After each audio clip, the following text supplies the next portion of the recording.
There are people who are a standard deviation, 2 standard deviations, more productive than everyone else. There are companies that are more productive than their competitors.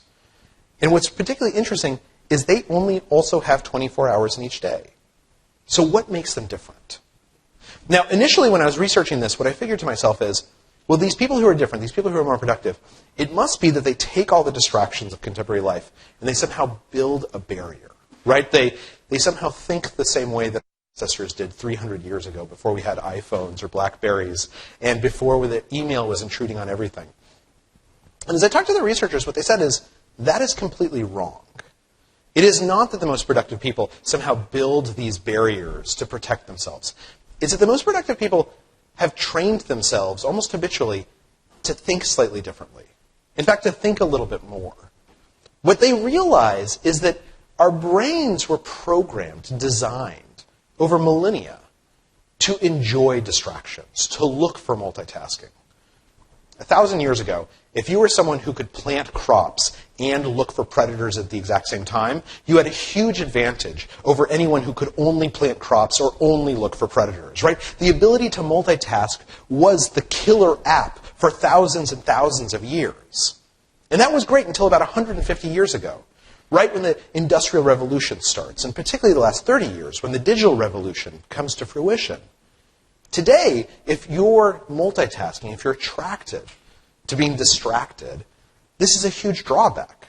Because we're now living in an age where the number of distractions are immense. And so the people who are most productive, the way that they train themselves to think, the way that they intuit that the contemporary world is perhaps not designed for the brain we have evolved, is they find ways to think, to force themselves to think a little bit more deeply. Within psychology, these are known as contemplative devices. And I'm going to talk a little bit about them, because contemplative devices are how people who are particularly productive, probably how many of you, not only expose yourself to huge amounts of information, but know how to train yourself to pay attention to what's important and ignore what can be a distraction.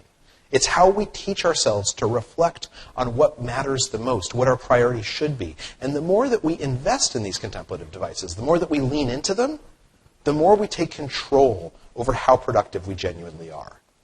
Now, as I was researching, what I found was that the folks I was talking to kept on mentioning the same ideas over and over again. They would use different words, but it seemed like people in companies that were particularly focused on productivity kept on mentioning these 8 ideas. And the book itself is about these 8 ideas, these 8 different kinds of contemplative devices.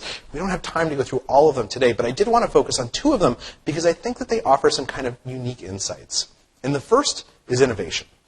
Because one of the things that we know is that people who, particularly in this economy, this economic revolution that we're living through, the people who are most productive around innovation, the people who can be creative on demand, those are the people who tend to be most successful.